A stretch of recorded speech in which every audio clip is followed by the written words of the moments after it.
Bismillahirrahmanirrahim. Assalamualaikum dan salam sejahtera.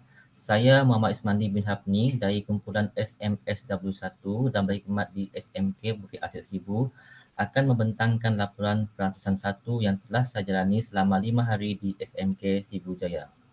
Pada awalnya, saya telah memilih 3 buah sekolah iaitu SMK Jalan Oyak, SMK Sibu Jaya dan SMK Bukit Limak.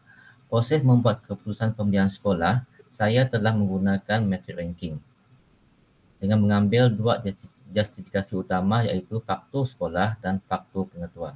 Didapati SMK Sibu Jaya mendapat mata tertinggi iaitu 37 mata. Maka saya memilih SMK Sibu Jaya sebagai tempat untuk saya menjalani perantisan 1. Latar belakang sekolah dan pengetua. SMK Sibu Jaya mula beroperasi pada tahun 2004 dengan keluasan tapak 15 ekar. Terletak di Bandar Baru Sibu Jaya dengan jarak 28 km dari pusat Bandar Sibu. Enrolment murid adalah seramai 2,180 orang, manakala guru seramai 136 orang dengan 4 kota kekosongan. Encik Jeffrey anak Stephen Mikai merupakan pengetua SMK Sibu Jaya dan mula menerajuinya pada April tahun ini. Beliau berpengalaman selama 34 tahun dalam bidang pendidikan. Juga pernah menerajui sekolah kategori P3 dan sekolah berasrama, serta pernah berkhidmat di sekolah rendah. Beliau juga merupakan graduan MPQL pada tahun 2014. Kaedah dan dapatan job shadowing. Saya menggunakan saluran Telegram, Google Meet, panggilan telefon, carian Google, carian Facebook dan carian YouTube untuk saya mengisi instrumen pemerhatian LMMU, SKPMG2 dan SKKSM. Ini adalah dapatan skor SKPMG2 SMK Sibu Jaya. Ini pula adalah dapatan analisis SPM 5 tahun ke belakang, manakala ini adalah analisis pencapaian core curriculum.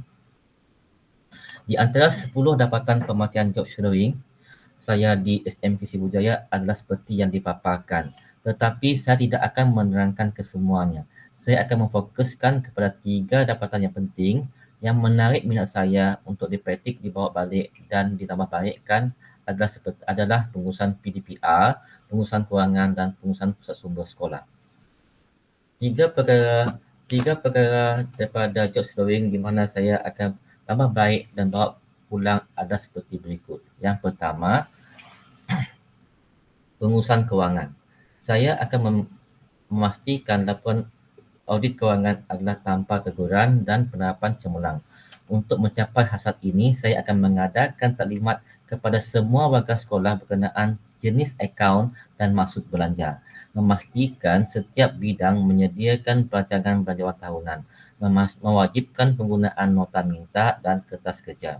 Memastikan pegawai penerima aset memeriksa aset yang diterima cukup dari segi jumlah dan berkeadaan baik. Memastikan kerani kewangan menyediakan LPO dan cek dengan betul sebelum saya menurunkan tanda tangan. Sentiasa menyemak penyata yang dikunci masuk oleh kerani kewangan. Melantik juru audit dalaman yang mempunyai kemahiran untuk mengaudit akaun sekolah. Mengadakan mesyuarat kewangan 3 bulan sekali untuk menunjukkan prestasi belanja dan kedudukan kewangan semasa.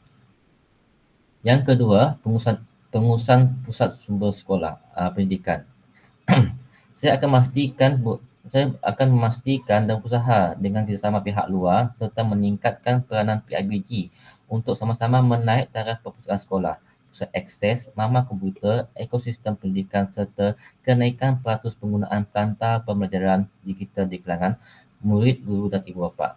Naik taraf yang saya masukkan adalah dari segi kelengkapan fizikal, ruang yang kondusif, ceria dan selamat. Ini termasuklah capaian internet dan perkakasan atau peranti digital. Yang ketiga adalah pengurusan PDPR.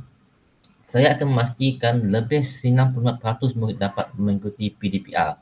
Kaedah yang bersesuaian hendaklah difikirkan sama ada kaedah PDPR dalam talian atau luar talian. Sekiranya dalam talian, saya akan memastikan guru-guru saya berupaya menjadikan sesi PDP itu menarik dengan menggunakan pelbagai aplikasi interaktif yang terdapat dalam talian bagi menarik minat murid.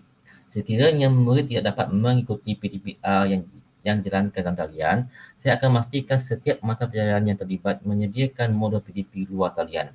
Modul ini kemudiannya akan dihantar ke pusat-pusat perhantaran berhampiran dengan kediaman murid daripada murid datang ke sekolah mengambilnya. Bagi memastikan BPR ini direkod, guru akan menghantar RP hash dan rekod kehadiran murid serta hasil kerja murid secara dalam talian Google Drive khas sekolah seminggu sekali untuk disemak. Pentafsiran hendaklah dijalankan dan direkod untuk mendapat data pencapaian dan kefahaman murid. Dan akhir sekali, penghargaan hendaklah diberikan kepada guru serta murid yang memberi prestasi yang terbaik. Penghargaan boleh jadi dalam bentuk sijil atau mata merit. Akhir sekali, refleksi keseluruhan. Atas kepimpinan dan pengurusan sekiranya saya diberi peluang untuk menerajui sekolah. Saya ambil 6 perkara berikut. Berintegriti, beraccountability serta tekun dalam penyediaan kewangan sekolah. Mengamalkan gaya kepimpinan autokratik, demokratik dan laissez-faire mengikut situasi. Sentiasa menggalakkan dan mempertingkatkan kompetisi guru dan AKP dan tugas hakiki. Mengutamakan kebajikan murid dan guru dan juga kegiatan. Mewujudkan jaringan dan jalinan yang berkesan melalui PIBG, alumni, IPTS dan swasta untuk membangunkan sekolah. Dan akhir sekali mewujudkan persekitaran sekolah yang kondusif, selamat, ceria, selesa dan harmoni. Sekian, terima kasih.